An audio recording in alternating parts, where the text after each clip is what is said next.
conflict or resistance. And it can arise when you set the boundaries because you're changing the way things were, right? Things may not have been working for you, but they might have been working for the other people on your team or that you work for or that you work with because they were still getting what they needed. And this, again, is not you saying, I'm not going to help you. I'm not going to give you what you need. This is you saying, this is when I'm able to do that. This is how we can change things to make it work for both of us.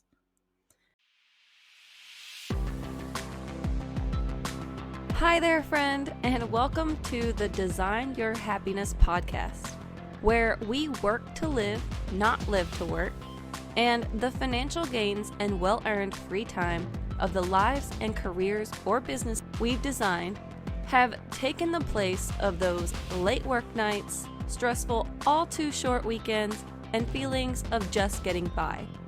I'm Rebecca Hayes, a corporate girl who recently decided to branch into entrepreneurship because what I really enjoy is helping others define their own path. And for me, that comes at the intersection of the life you want, the career or business you enjoy, and the money to make it possible. And that's where Design Your Happiness comes in. So let's work together to reclaim your finances, reimagine your life and career or business, and redesign your happiness so you have the confidence, energy, and concrete strategies to build the life of your dreams. Are you in? All right, so today we're going to talk about setting boundaries at work so you can protect your peace and give your best both in and out of the office. And to do that, we're going to be talking about what boundaries are, the benefits of setting boundaries, how to go about setting boundaries, and then some challenges that can pop up when putting your boundaries in place. All right, so let's dive in. First up, let's talk about what boundaries are and aren't. Boundaries are kind of like the guardrails of your journey towards success. They help you stay on course, protect your well-being, and ensure you're making progress towards your goals, whatever they are. But boundaries aren't a way to sort of cop out of having the hard discussions or hide from doing work that you maybe don't want to or don't like doing. We want to use our boundaries responsibly.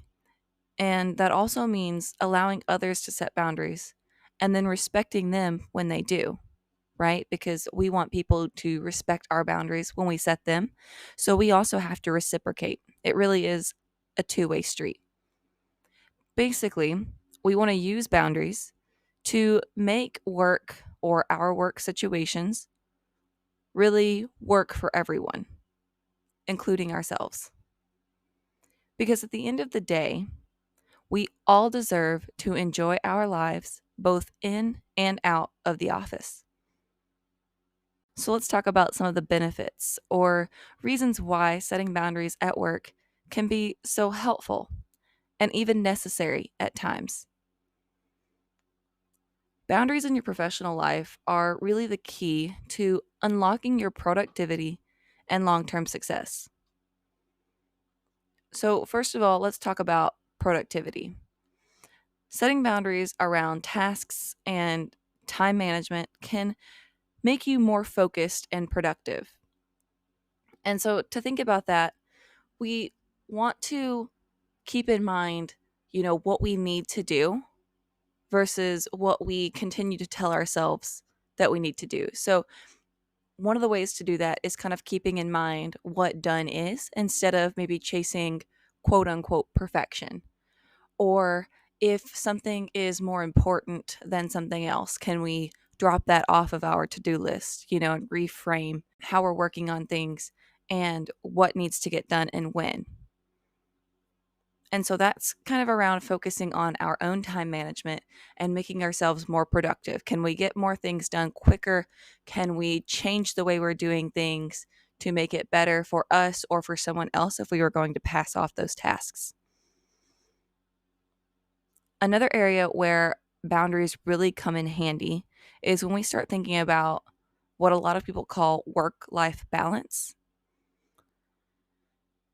And so I call them work-life boundaries, but boundaries for your work-life situation help you maintain more of a healthy relationship with both. So you're not working all of the time or you're not skipping out for personal activities, right? There's a way to prioritize both, but sometimes we have to put in place trade-offs, or sometimes we have to give ourselves permission to disconnect from our work in order to do things in our personal lives, to support our families, to support our own personal goals or ambitions. And there's nothing wrong with that, right? We just have to get clear on what those are and how we're going to put those boundaries in place so that we're not getting burnt out working all the time or working all hours of the day and night. And then also, that helps us to have a fulfilling and thriving personal life, right? Something beyond the office walls to look forward to doing. And then another area where boundaries really come in handy is for effective communication. So, clearly defined boundaries improve communication with colleagues, clients, partners. That really goes for both your professional and your personal life, right? If you can set clear boundaries and communicate those, it helps you build trust. And if you want a little bit more on that, I do have a previous episode all about building trust. But it also gives you that professionalism, right? Because if you know what you need in terms of boundaries, like you need to work until 3, but then from 3 to 5 you need to be able to go pick up your kids, for example. If you know that and you can clearly communicate it and set those boundaries and expectations. Okay, so that's just a few of the benefits that come with setting boundaries. And now that I think that we can agree that boundaries are a good thing, even though sometimes they can get a bad reputation, but they really are helpful tools. And it's helpful if we can see them as tools to help us build the lives that we want, both in the office and beyond the office walls. So now that we understand that, let's explore how to set effective boundaries to accomplish what you want, both in your life and your career or business. So, in my experience, there really are two sides to setting work boundaries. There's the practical side of actually establishing the boundaries, and then there's the mental or emotional side, which is more how we feel about the boundaries we set up. So, first up, let's talk about how to set those effective work boundaries. The first thing that we need to do when we're thinking about setting up some new boundaries is to identify your priorities. So you can do this by clarifying your values in this moment. What is most important to you? What needs your time and energy, and how much of it? What truly matters to you in your life, career, or business? And that's just a really simple exercise to get you to start thinking about what is important right now and how do you need to divide your time and energy to do your best in those areas. And then the next thing that we need to do is, once we've kind of identified our priorities and the boundaries that are going to help us, right? The boundaries that are going to manage our time and energy to get those things done and accomplished, then we have to clearly communicate them. And that means communicating them to everyone involved. So your boss, if you are your own boss, then your employees or the people you're working with, maybe that includes your clients or customers. And it even includes the people in your personal life. So your romantic partner, your children, your family, whatever form that takes for you, you need to make sure that you're very clear and even assertive, which I know can be hard sometimes, why you need these boundaries, what they're going to help you do, right? Because the whole point of putting these boundaries in place is to allow you to do better for yourself and everyone else. It's to set you all up for success so that you have the time that you need for your personal life, but also to be successful at work. And then a helpful tool in making that happen for ourselves is learning to say no. Sometimes we feel like we need to say yes to a lot of things, or we feel like we can't say no for one reason or another. But learning to say no is such a powerful boundary setting tool because it allows you to protect your time and energy for what truly matters, those things that you've set those boundaries in place for. And then another sort of tool that is helpful is taking advantage of our technology. You can use, calendar tools, you can use reminder apps. If you're a business owner, there is all kinds of planning tools out there and available to help you better structure your work and your day and your communication with your people so that you're not overworking, you're not doing tasks that technology can make simpler, right? Sometimes we have to give a little time up front to put a better process in place, but then it's well worth it in the end because we're getting so much more value, so much more time back from doing those tasks the way we were before. And so that's something to keep in mind as we're setting these boundaries up, that we may have to put in a little extra time in the beginning to get them set up in a way that works for everyone. Another thing that works really well here in managing kind of your boundaries and the workflow is delegating and outsourcing. In your career or business, delegate the tasks that you can. Usually those are ones that have a process built around them, which we were kind of just talking about. So if you don't have a process, it might be worth looking into how you can set up some processes.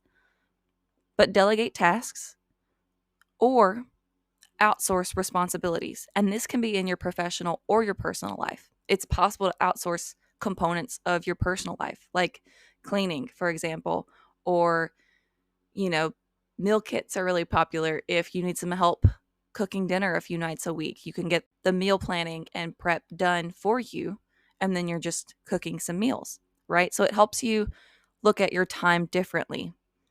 And being able to delegate or outsource activities helps you focus on higher impact priorities.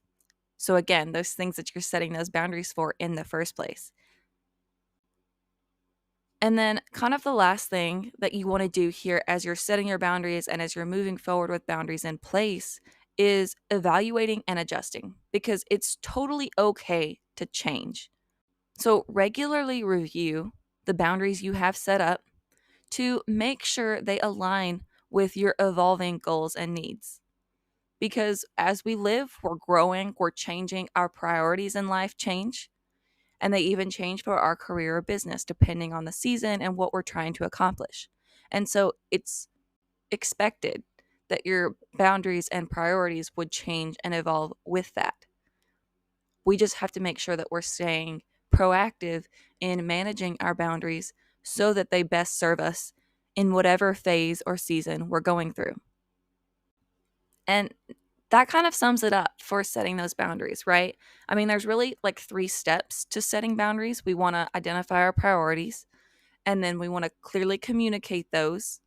And then there may be, kind of step 2A is that anything that you need to do to set those boundaries up effectively. So if that's developing processes, if that's adjusting your use of technology, if that's delegating and outsourcing, whatever you need to do there to get those boundaries set up properly and in place.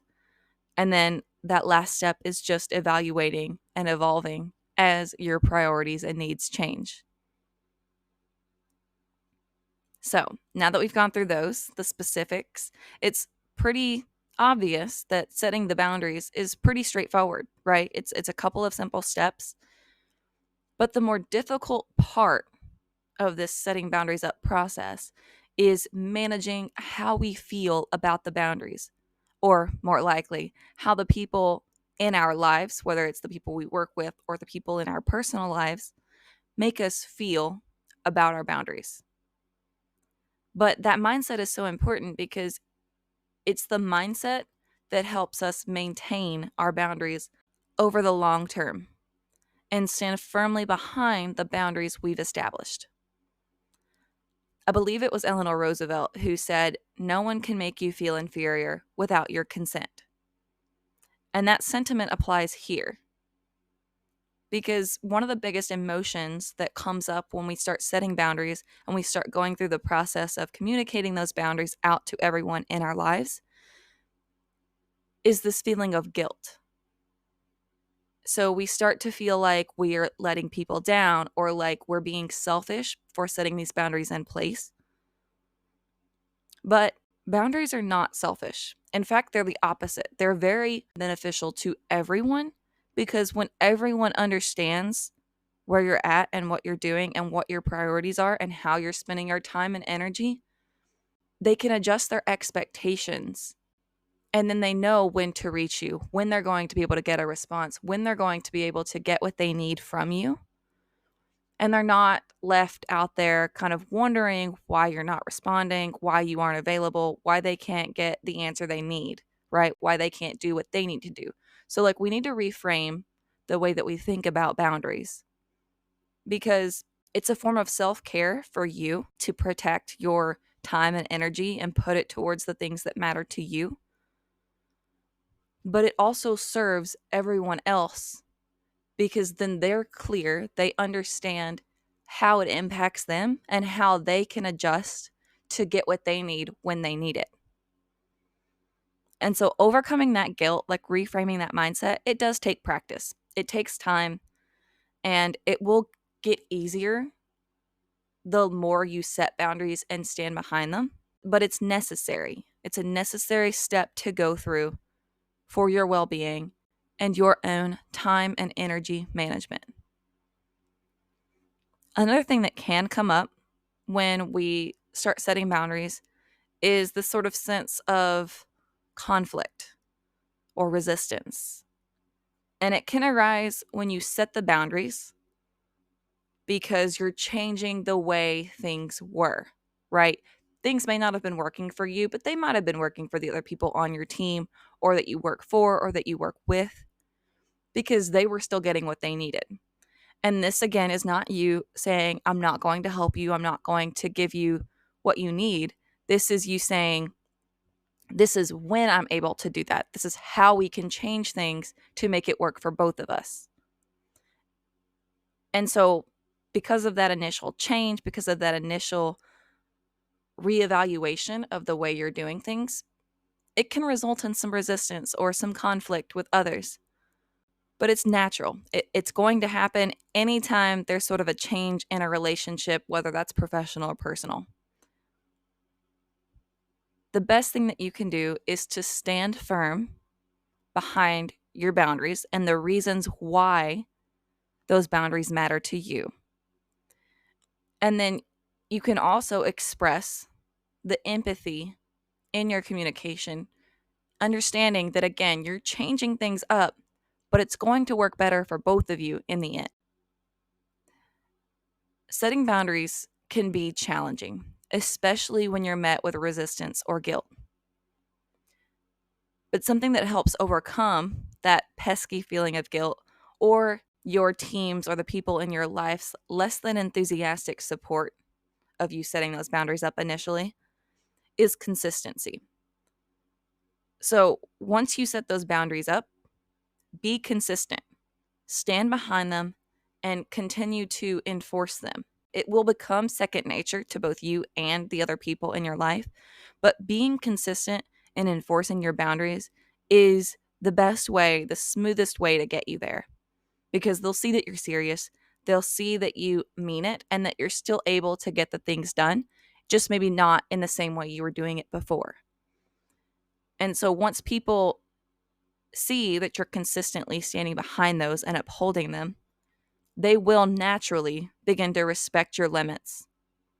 It'll flow pretty seamlessly after that, but it may take a little bit of time and discomfort to get you to where you want to be.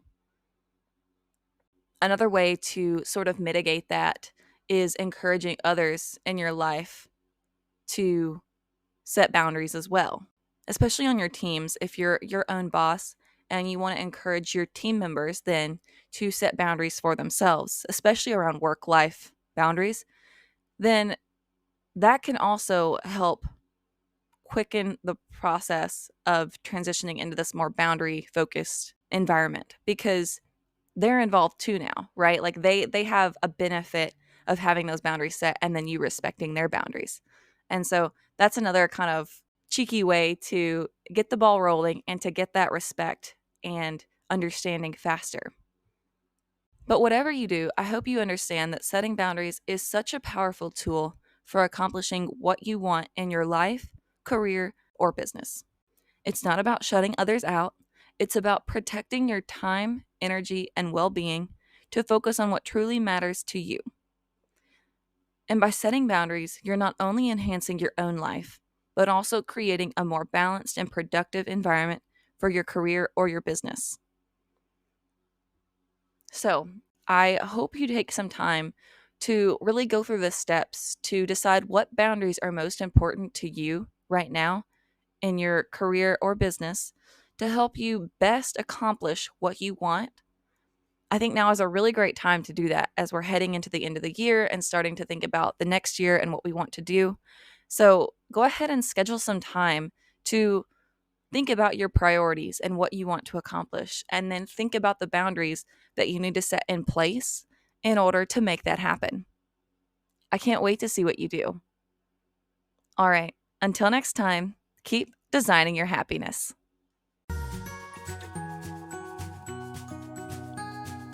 Hey there, friend. We've made it to the end of another Design Your Happiness episode. And if you're loving what you're hearing and you know someone else who would benefit from hearing it too, please share this episode with them.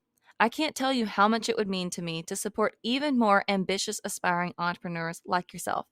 So send them a text or a quick email with the link, and let's help even more people build the lives and businesses they've been dreaming about.